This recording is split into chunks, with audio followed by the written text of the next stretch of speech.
प्रिय मित्रों नमस्कार, स्वागत है आपका हमारे चैनल में। अधिकांश समय देखने को ऐसा मिलता है जो व्यक्ति ईश्वर की भक्ति, पाठ, पूजा आदि कार्यों में ज्यादा लगे रहते हैं वह ज्यादा दुखी एवं परेशान ही रहते हैं। इसके विपरीत नास्तिक व्यक्ति जो कभी ईश्वर का नाम तक नहीं लेते, कभी पाठ पूजा नहीं करते, कभी अच्छे कार्य नहीं करते, वह सुंदर सुखी जीवन व्यतीत करते हैं। इन सब चीजों को देखकर ऐसा प्रतीत होता है कि भगवान कुछ नहीं देखते, उनका न्याय सही नहीं है। यह वास्तविक जीवन की सच्चाई है, यह कोई कहानी नहीं है। आज हम प्रयास करते हैं इसके पीछे के कारण को जानने का।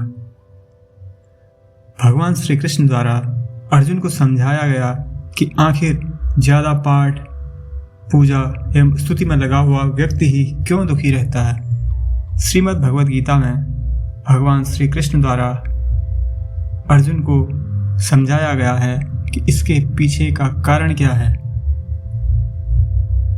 जब भगवान श्री कृष्ण और अर्जुन का संवाद चल रहा था तब अर्जुन द्वारा पूछा गया कि हे प्रभु, इस संसार में ज्यादा ईश्वर की भक्ति करने वाले व्यक्ति, ज्यादा पाठ पूजा करने वाले व्यक्ति ही क्यों दुखी रहते हैं। इसके विपरीत गलत कार्यों में लिप्त नास्तिक व्यक्ति हमेशा सुखी और संपन्न जीवन क्यों व्यतीत करते हैं। इसके बारे में आप मुझे विस्तार पूर्वक समझाएं। तब भगवान श्री कृष्ण ने एक छोटे से प्रसंग के माध्यम से अर्जुन के इस प्रश्न का उत्तर दिया था। भगवान श्री कृष्ण बोले, एक ऋषि के 2 शिष्य थे, दोनों ही कुशाग्र बुद्धि थे, दोनों ही विद्वान थे। अंतर उनमें सिर्फ यह था कि एक आस्तिक था और दूसरा नास्तिक। एक सत्संगी, धार्मिक और बहुत ही साधु हृदय व्यक्ति था, जबकि दूसरा व्यक्ति बुरी संगत के अधीन रहने वाला चोर, बदमाश, धूर्त और कपटी व्यक्ति था। एक दिन धूर्त व्यक्ति मदिरा पान करके गाली गलौज करता हुआ अपने घर की तरफ जा रहा था। रास्ते में उसे पैसों से भरी एक पोटली मिल जाती है। वह अत्यंत प्रसन्न हो गया और चिल्लाते हुए सबको बताता हुआ जाने लगा, आज मुझे पैसों से भरी हुई पोटली मिली है, इन रुपयों से मैं अपनी निजी जीवन की सभी आवश्यकताओं को पूरा करूंगा और अच्छा खुशहाल जीवन जीऊंगा।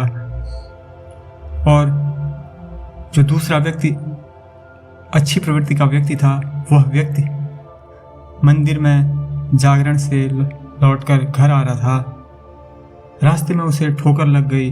ठोकर लगने से वह गिर पड़ा और घाव हो गया।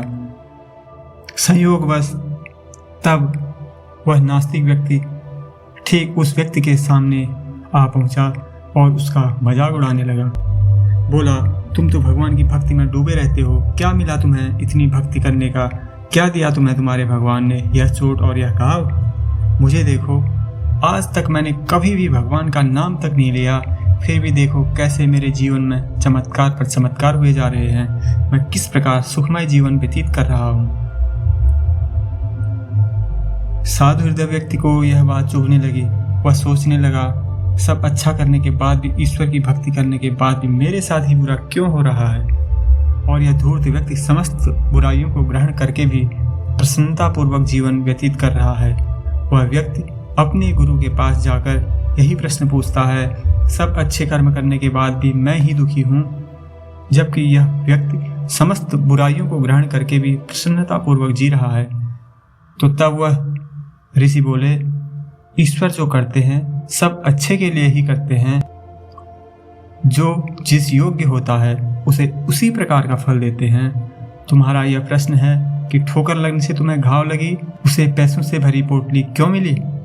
ऋषि बोले, तुम पिछले जन्म में बहुत पापी इंसान थे, आज तुम्हारी मृत्यु होने वाली थी, परंतु तुम बच गए। इस जन्म के सत्कर्मों एवं ईश्वर की भक्ति ने इसे छोटी सी ठोकर एवं घाव के रूप में बदल दिया। मंदिर जाने एवं ईश्वर की भक्ति में लिप्त रहने के कारण आज तुम्हारी मृत्यु टल गई और तुम्हारा मित्र वह धूर्त व्यक्ति पूर्व जन्म में एक संत महापुरुष था।